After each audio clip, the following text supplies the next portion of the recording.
जपानमध्ये निवडणुकीचा निकाल जाहीर झाल्यानंतर हारलेले उमेदवार सर्वप्रथम जनतेसमोर येत अपयशाची जबाबदारी स्वीकारतात आणि अपेक्षा पूर्ण करू शकलो नाही या शब्दांमध्ये माफी मागत नतमस्तक होतात.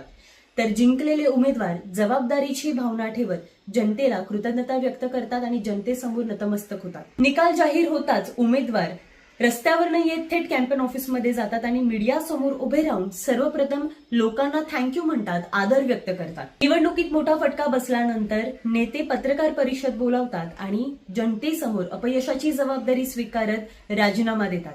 उदाहरणार्थ, निवडणुकीमध्ये पराभव झाल्यानंतर पक्षप्रमुख पंतप्रधानांनी मीडिया समोर येत वाकून नमस्कार करत जनतेसमोर राजीनामा जाहीर केला. थोडक्यात सर, जपानमध्ये निवडणुका झाल्यानंतर हरलेला उमेदवार माफीसाठी वागतो, जिंकलेला उमेदवार जबाबदारीसाठी वागतो आणि दोन्ही उमेदवार लोकशाही टिकून राहण्यासाठी जनतेसमोर नतमस्तक होतात. जपानच्या या बोईंग कल्चरबद्दल तुम्हाला काय वाटतं मला कमेंट सेक्शनमध्ये नक्की सांगा.